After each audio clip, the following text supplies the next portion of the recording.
Oh, honey, get ready for the drama. So it looks like there's a major showdown brewing between It Ends With Us co-stars Justin Baldoni and Blake Lively.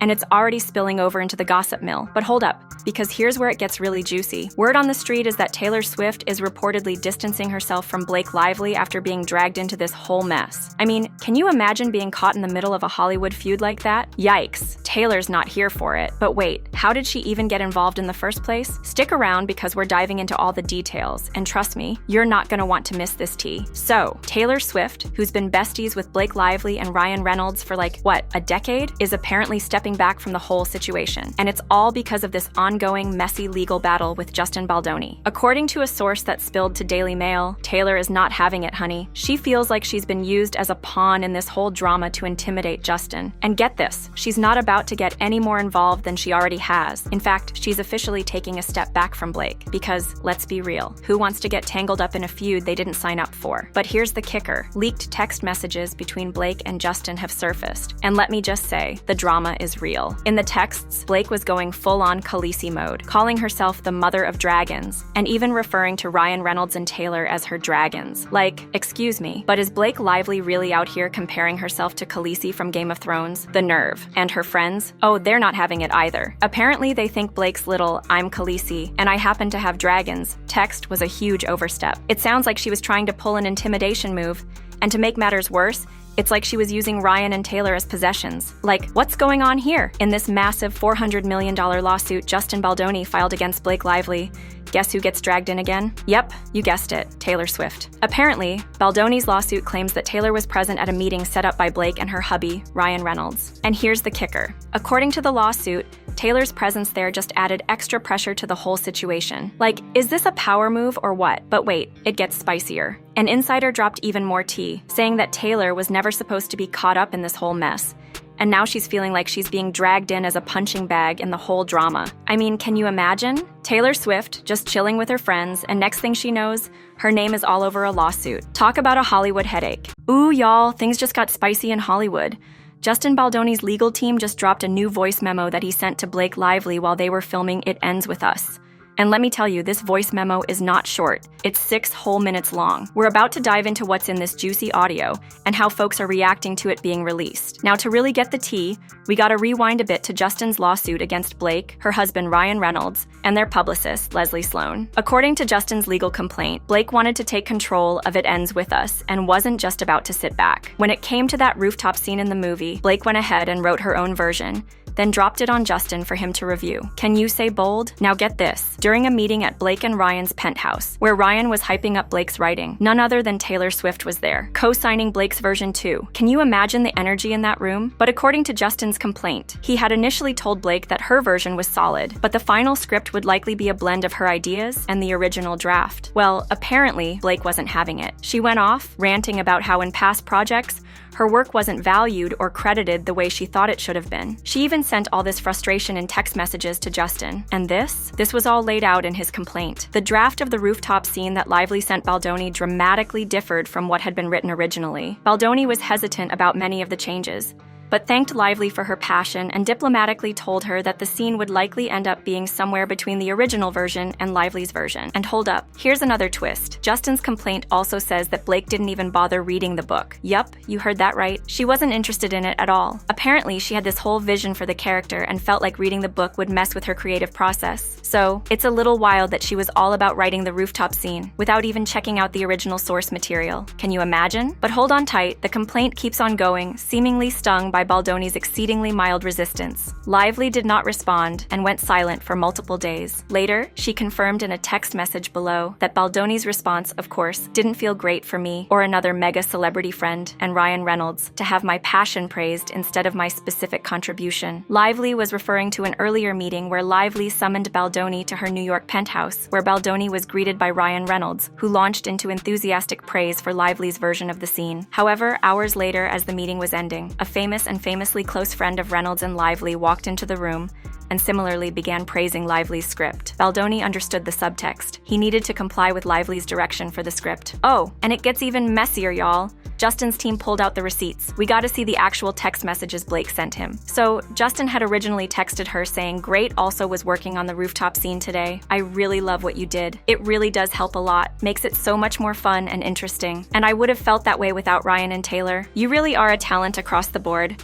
Really excited and grateful to do this together." Blake says that's very appreciated and means a lot. "I'm deeply inspired by the film we're going to make outside of the success of this book. We have such an opportunity to not only surprise people who love the book, but reach an even bigger audience by making an undeniably dynamic and also commercial film. The moment that excited me most the other day was when you said you're not funny. You're going to kill that rooftop scene. You know it, I'm sure. Even though it was set in a playful self-deprecation that we all participate in, it made me think of the process as a whole. Please know I trust that on the day you've got me, and I hope that you trust that I've got you if you want it. We're in this together, and we are two of the determined people I know. We also have very high bars set for ourselves. To collaborate with that type of partner is a gift that neither of us will squander, because we both care too much about the result and also the experience. I have no motives except for you to win as a director, as an actor, as a studio, as a writer. If you win, I win. If you win, our movie wins. We are aligned, and I will bring everything I have to this. As for Ryan, and for that matter, I'm the luckiest on the planet to have them as my dance moms level stage moms. They are embarrassingly effusive. That said, they're also my most trusted partners and the people I go to first with anything creative I touch, and I'm the person they each go to first. That reciprocal creativity and support has been one of my life's greatest and most fulfilling gifts. When they loved and signed off on the pages, I felt good to send them to you. They asked what you thought specifically after. They checked in so many times. I told them you laughed a bunch and said, "It's probably a blend, but you appreciate my passion so much," which of course didn't feel great for me or them to have my passion be praised instead of any specific contribution, or even just that you didn't like the pages, which was fine also. So I think they wanted you and me to see how they felt about the work, because they've been by my side for far too many experiences where I've been overlooked. I spoke to you about this when we first met. They've watched me handwrite scripts because the director is too afraid to send the FDX files, yet he scans and has someone hand type all 120 pages of my pencil rewrites. They've watched me be hired as a writer and paid a significant fee for it, but on the condition that I never asked for credit, which I could give an ish about. It's more the principle of the dynamics at play. They've watched the other side of it too, where I'm told at signing I'm wanted as a true collaborator. But once we get to work, I'm really just wanted as a yes man, audience, and actor. Both Ryan and have established themselves as absolute titans, as writers and storytellers outside of their primary gig, just singing or acting or just directing. I'm so lucky to have them as creative barometers, but also to have them as the people who prop me up and make sure I'm seen for all I can and do offer, because they know firsthand all I contribute. They also know I'm not always as good at making sure I'm seen and utilized for fearing of threatening egos or fear of affecting the ease of the process. They don't give an ish about that, and because of that, everyone listens to them with immense respect and enthusiasm. So I guess I have to stop worrying about people liking me. If you ever get around to watching Game of Thrones, you'll appreciate that I'm Khaleesi. And like her, I happen to have a few dragons for better or worse, but usually for better because my dragons also protect those I fight for. So really, we all benefit from those gorgeous monsters of MU will too. I can promise. Now, the plot thickens, because a voice memo just dropped from Justin's legal team to the press, giving us even more tea on this whole situation. So after those heated texts from Blake, it looks like Justin tried to smooth things over by sending her a voice memo, and from what we can gather, he's over here apologizing, probably for hurting her feelings about the script. I mean, the drama just keeps piling up, huh? Hey, Blake. It is 2 in the morning. Hopefully this does not wake you up. Whew. Wow, there's so much I want to say to you, and I hope that we can FaceTime or see each other in person soon and get to talk more. But I'm just gonna send you a few thoughts, and hopefully it's not gonna be more than a few minutes. But that'll have the best track record. I don't think either one of us have the best track record for our voice memos. I want to start with an apology. Man, reading the second part of your message, my heart sank, and I'm really sorry. I for sure fell short, and you worked really hard on that, and the way you framed it, and how that made you feel. I just want to say thank you for sharing that with me. That takes a lot of trust and vulnerability, and I feel really grateful that you feel safe enough to tell me that that's how you feel and share that with me. And I'm really sorry. I fucked up. That is a fail on my part. One thing you should know about me is I will admit and apologize when I fail. I am far from perfect. I am a very flawed man, as my wife will attest. And and I'm gonna fuck up. I'm gonna say the wrong thing. I'm gonna put my foot in my mouth. I'm gonna piss you off, probably, but I will always apologize.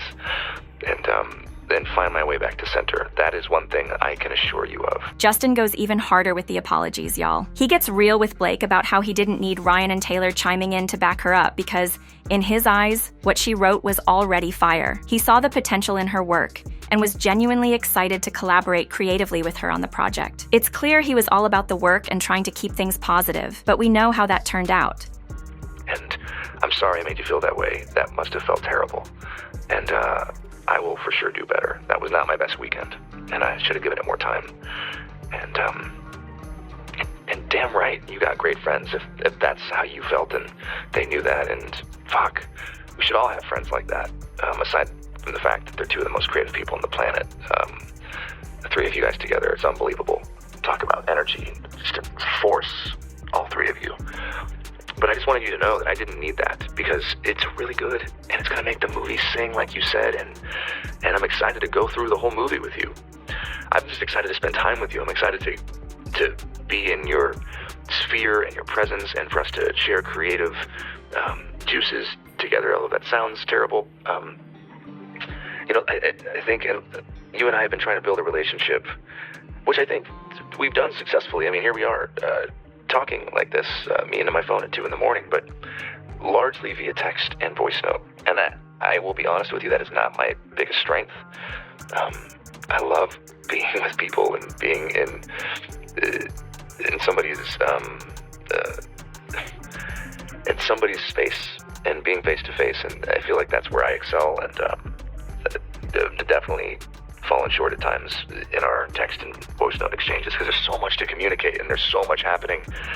And all that to say, I'm just really looking forward to spending time together. And I think that's going to really go a long way for our chemistry, which I believe is there and has been there from the start. So I was so damn excited when you wanted to do this film. I felt it in the room when we met. And yeah, I think it does come from the both of us being so hardworking and having a vision and not settling. Justin then shifts gears, acknowledging how Blake felt from her past projects and hits her with another apology for the creative issues that came up. He really digs into it, trying to make her feel seen and heard based on everything she was telling him. It's like he was trying to give her that validation she clearly needed. But with everything going down now, it's hard to say it actually landed. And I'm excited to have a creative partner in that with you. And it's just really exciting. There's so much more to say. There's so much I want to say. And there's one thing that I do need to say, which is I am so sorry you have been through what you've been through with these other filmmakers and producers or whoever the people were that you worked with.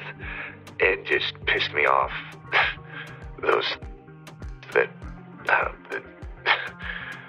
I'm just still kind of blown away that this is the industry that we're in and that you've experienced that as a woman. And I know I don't need to say it, but that's not at all going to be or will be, and hopefully it's not been the experience with me. There's nothing more exciting to me like that I get to work with Blake Lively and have her, all of her.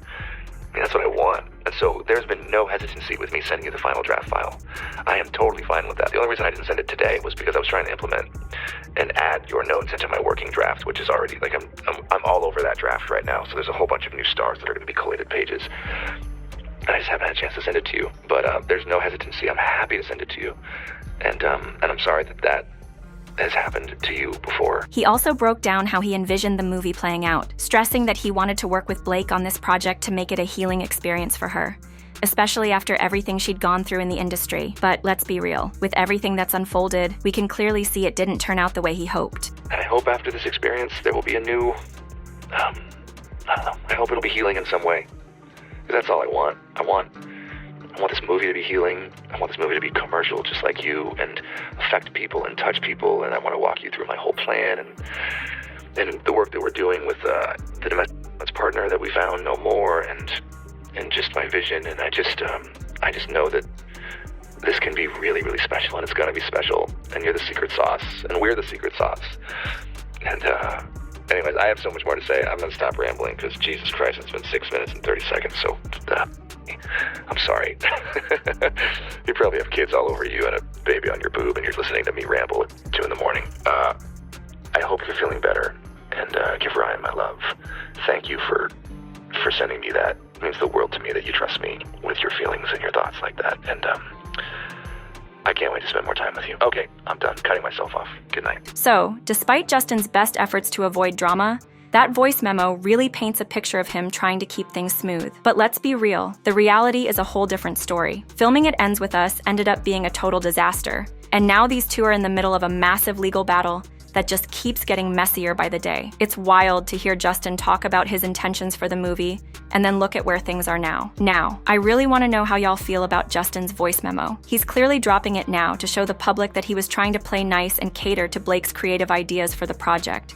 But let's not forget, in his lawsuit, he's still claiming that Blake ended up completely taking over the film. Some people are out here feeling sorry for him after hearing this, while others think the whole thing comes off as a little off. Like, a boss shouldn't be saying some of this stuff to an employee, right? But on the flip side, there are folks defending Justin, saying he's just trying to clear his name and show he was being kind to Blake. There's so much chatter online about this whole thing, and I want to know where you stand. What do you think about the voice memo? Sound off in the comments. I love y'all, and I'll catch you in the next video. Bye.